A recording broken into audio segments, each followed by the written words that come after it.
জয় গুরু, জয় গুরু, জয় গুরু।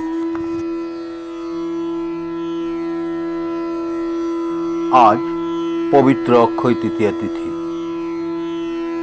সনাতন ধর্মে এই পবিত্র দিনটির বিশেষ মাহাত্ম্য রয়েছে।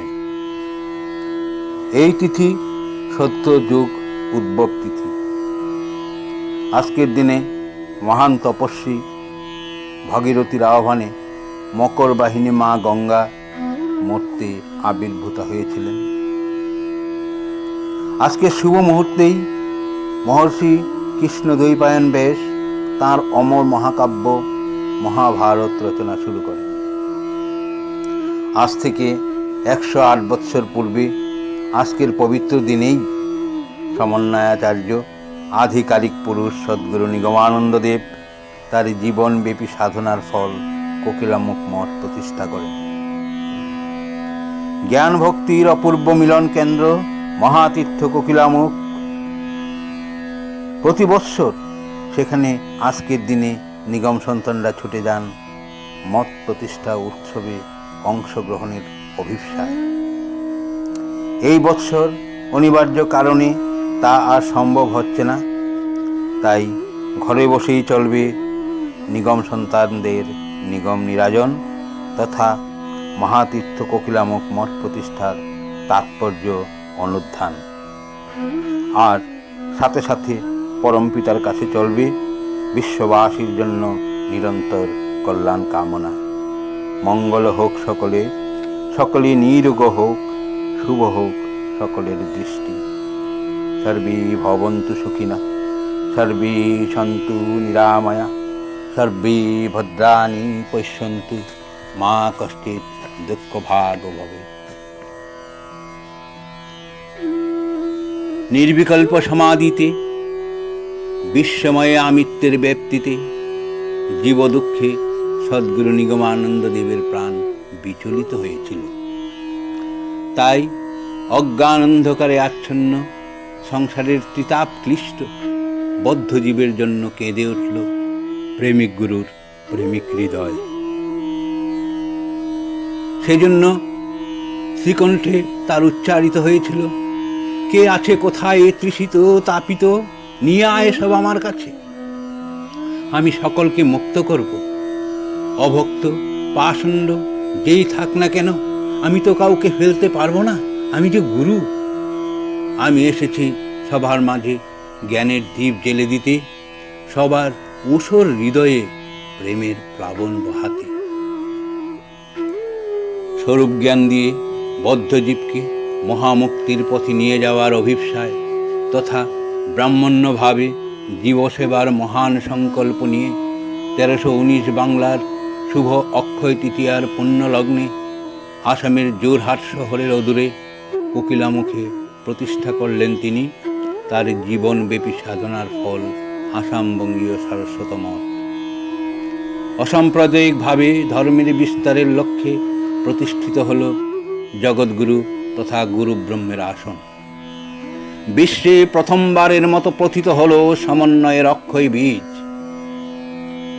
কোকিলামুখ মঠ মহাশক্তিকূট, সেখানে চিন্ময় দেহে নিত্য বিরাজমানে থেকে শ্রী শ্রী ঠাকুর মহারাজ অপেক্ষারত তার অনুগত সন্তানদের হাত ধরে মুক্তিধামে নিয়ে যাওয়ার জন্য। ভক্ত হৃদয়ে তাই উঠে গুঞ্জরণ, আমার ঠাকুর নয়নমণি যেথা নিত্য বিদ্যমান, সেই কোকিলামুখ স্বপ্ন আমার স্বর্গ সমস্থান। সেথায় ধুলোর পরে যে তার চরণে চিহ্ন আঁকা, ঘাসে ঘাসে যে তার মধুর পরশ মাখা, মানস ধ্যানে দেখে সেই রূপ তৃপ্ত যে হয় প্রাণ, সেই কোকিলামুখ স্বপ্ন আমার স্বর্গ সমস্থান। পুরুষোত্তম এলেন আবার এই ধরাতে, প্রেমের ঠাকুর নিগমানন্দ নাম রূপেতে। বিশ্বপ্রেমের পথ দেখাতে করতে জীবে ত্রাণ, সেথা জগৎগুরুর আসন মাঝে তাহার অধিষ্ঠান। পরম পুরুষ স্বামী নিগমানন্দ পরমহংসদেবের মধ্যে ঘটেছিল সর্বভাব সম্মিলন, তত্ত্ব সম্মিলন। কারণ তিনি যে সমন্বয়ের মূর্ত প্রতীক। আধ্যাত্মিক জগতের সকল রাজপথে করেছেন তিনি অবাধ বিচরণ।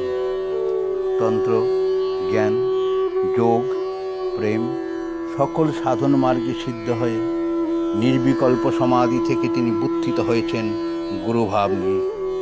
আত্মপ্রকাশ করেছেন তিনি সার্বভৌম গুরুরূপে।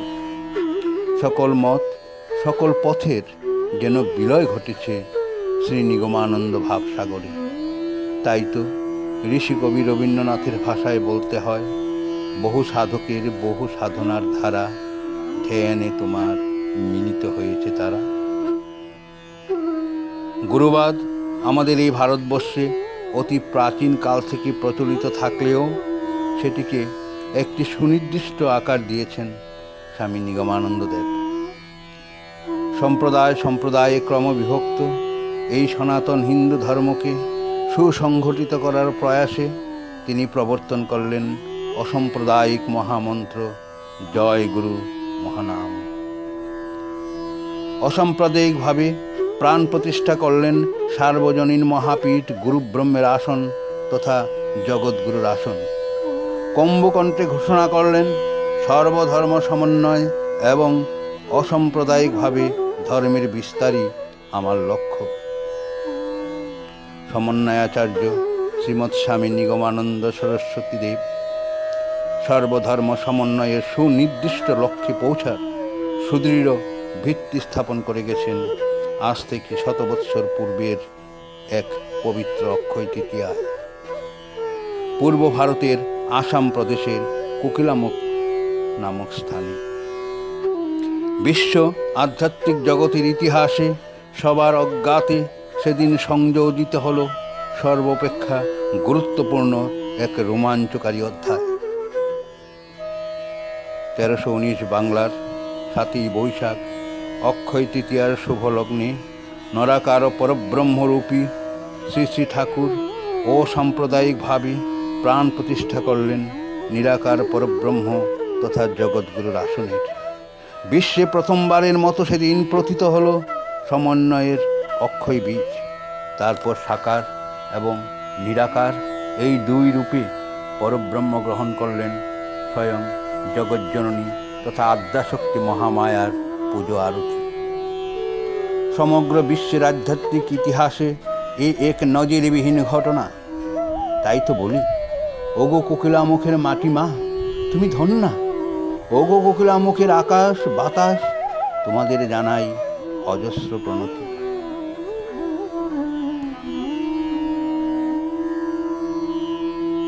তারাপীঠ মহাশ্মশানে শ্রী শ্রী ঠাকুর তন্ত্র সাধনায় আদ্যাশক্তি মহামায়া তথা জগজ্জননী মা তারাকে লাভ করেছিলেন তার মনোময়ী পত্নী রূপে। সেখানে মা তারা তাকে প্রতিশ্রুতি দিয়েছিলেন শ্রী শ্রী ঠাকুরের ইচ্ছা মাত্রই তিনি তাঁর মনোময়ী পত্নী রূপে আবির্ভূত হবেন। শুধু তাই নয়, গারোহিল যুগাশ্রমে জগজ্জননী তার মনোময়ী মূর্তিতে শ্রী শ্রী ঠাকুরকে বলেছিলেন, তোমার সেবা করে আমার আশ মেটেনি। কোনো শুদ্ধ আধার পেলে সেই দেহে আবিষ্টা হয়ে স্থূল জগতে তোমার কিছুদিন সেবা করতে চাই। তাই 1314 সাল থেকে 1321 সাল এই দীর্ঘ 8 বৎসর কাল স্বয়ং জগজ্জননী শ্রী শ্রী যুগমায়া দেবী তথা ভৈরবী মার পুত দেহে আবিষ্টা থেকে শ্রী শ্রী ঠাকুরের সেবা যত্ন করে গেছেন নিজ হাতে।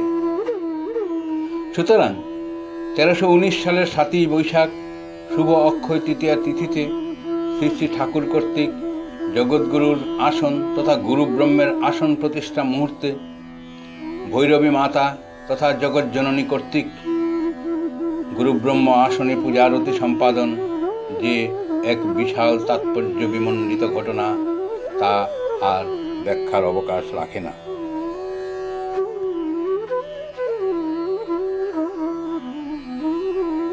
জগৎগুরুর আসন তথা গুরু ব্রহ্মের আসন প্রতিষ্ঠা অনুষ্ঠানের প্রত্যক্ষদর্শী শ্রীমৎ স্বামী যোগানন্দজির দিনলিপির পৃষ্ঠা থেকে পাই সেই বিশেষ মুহূর্তের সামান্য আভাস। তিনি তার দিনলিপিতে লিখেছেন, প্রাতেই পূজার উপকরণ সংগ্রহীত হইয়াছিল। শ্রী শ্রী ঠাকুর আসিয়া আসন বেদীর দ্বিতীয় স্তরের বাম দিকে সিঁদুর মাখা ত্রিশূল পুঁতিয়া দিলেন। নিকটেই ঠাকুরের ব্যবহৃত চিমটা ও পিতলের কমণ্ডলু রক্ষা করা হইল। গুরুব্রহ্মের আসন ও ত্রিশূল প্রতিষ্ঠার পর ভৈরবী মা অবশিষ্ট পূজা আরতি শেষ করিলেন। ঠাকুর সে সময় আসনের নিকটেই বসিয়াছিলেন। সেই বিশেষ মুহূর্তের সাক্ষী ছিলেন ঠাকুর মহারাজের পার্ষদ শ্রীমৎ স্বামী স্বরূপানন্দজি, বোধানন্দজি, যোগানন্দজি, চিদানন্দজি, প্রেমানন্দজি, বরদা ব্রহ্মচারী, রমাপ্রসন্ন ব্রহ্মচারী, রমন চৌধুরী, সুরেন সেন এবং সুররাম, এই কয়জন সন্ন্যাসী এবং গৃহী ভক্তগণ। শ্রীমৎ স্বামী স্বরূপানন্দজি তাঁর দিনলিপিতে লিখেছেন, আসন প্রতিষ্ঠা দিন ঠাকুর আমাদের সকলকে আসনের সম্মুখে একত্রে দাঁড় করে বলেছিলেন, তোমরা চিন্তা করো যে তোমাদের হৃৎপিণ্ড ছিন্ন করে আমি এই আসন প্রতিষ্ঠা করলাম। স্বামী স্বরূপানন্দজি লিখেছেন তার নিজের অনুভূতির কথা, আমি দেখিলাম আমাদের প্রত্যেকের ভিতর হইতে উল্কা পিণ্ডের ন্যায় জ্যোতিরাশি নির্গত হইয়া সমস্ত আসনে বিলীন হইল। সুতরাং কোকিলামুখ মঠস্থিত গুরুব্রহ্মের আসন অর্থাৎ জগৎগুরুর আসন নিষ্প্রাণ নয়, ইট পাথরের সাধারণ একটা স্তূপ মাত্র নয়। এই আসন অনন্ত মহাশক্তির এক ঘনীভূত আধার রূপে মহাশক্তি কূট। একথায় নির্দ্বিধায় বলা যায়, বিশ্বের তাবৎ শক্তিপীঠের শ্রেষ্ঠ পীঠ হল অসাম্প্রদায়িকভাবে প্রতিষ্ঠিত এই গুরুব্রহ্মের আসন। এই আসন এখনো কোকিলামুখ মঠে স্বমহিমায় বিরাজমান। তাই কোকিলামুখ মঠ শুধু নিগম সন্তানদের মহাতীর্থ নয়, বিশ্বের সমস্ত মহাতীর্থের শ্রেষ্ঠ তীর্থ।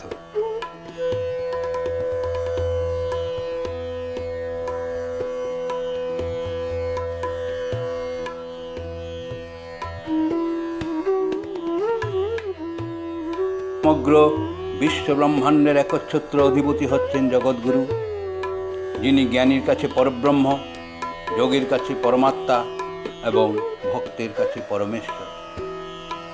নির্বিকল্প সমাধি বুদ্ধিত সদ্গুরুর ভাগবতী তনুতে সেই জগৎগুরুই অধিষ্ঠিত নরাকার ও পরব্রহ্মরূপে।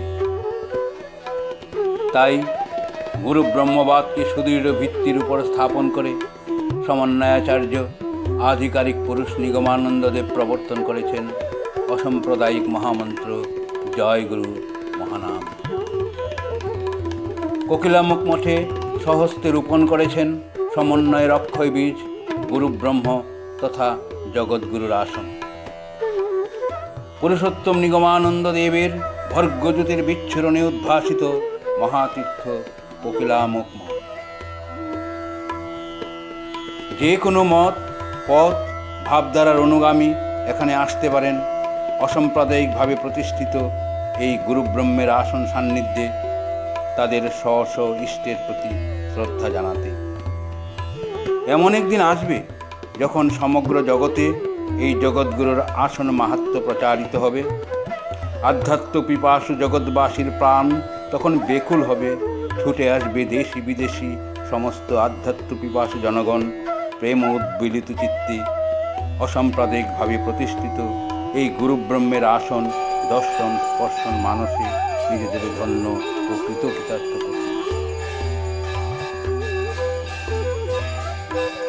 গুরুব্রহ্মের আসন সমন্বিত কোকিলামুখ মঠ তথা সদ্গুরু নিগমানন্দ দেবের জীবনব্যাপী সাধনার ফল তার প্রাণপ্রিয় শান্তি আশ্রমের উৎকর্ষতা বৃদ্ধির ব্যাপারে সর্বাত্মক সচেষ্ট হওয়াই নিগম সন্তানদের একান্ত জীবন সাধনা। ওই শোনা যায় প্রাণের আরাধ্য দেবতা শ্রী শ্রী ঠাকুর মহারাজের সস্নেহ কাতর আহ্বান।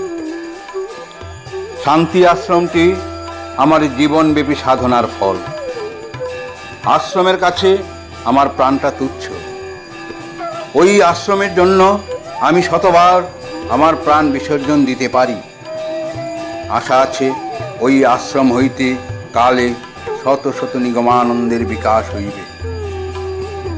বৎস, তোরা আমার সেই আশ্রমের রক্ষক। আশা আছে আমার প্রাণতুল্য আশ্রমকে অবহেলা করিয়া তোরা কেহ আমার প্রাণহন্তারক হবি না। অক্ষয় তৃতীয়ার এই পবিত্র লগ্নে প্রাণের দেবতা, জীবনের ধ্রুবতারা শ্রী শ্রী ঠাকুর মহারাজের রাতুল চরণে জানাই সকাতর নিবেদন। শুদ্ধ ভক্তি দাও, বিশ্বাসে দৃঢ়তা, দূর করো গ্লানি যত, দূর করো হীনতা। শুভ কর্মপথে চলি যেন সকলে, লভিতে পরমানন্দ, জয়তু নিগমানন্দ। ওম অসোতমা সদ্গমায়, তমসমা জ্যোতির্গমায়, মৃত্যুর্মাম অমৃতম গমায়। হে প্রভু, তুমি আমাদের এই মিথ্যা থেকে সত্যের পথে নিয়ে চলো। দূর করে দাও অমনিশার অন্ধকার, মৃত্যু থেকে অমরত্বের পথে নিয়ে চলো প্রভু। ওম তৎসৎ। জয় গুরু, জয় গুরু, জয় গুরু।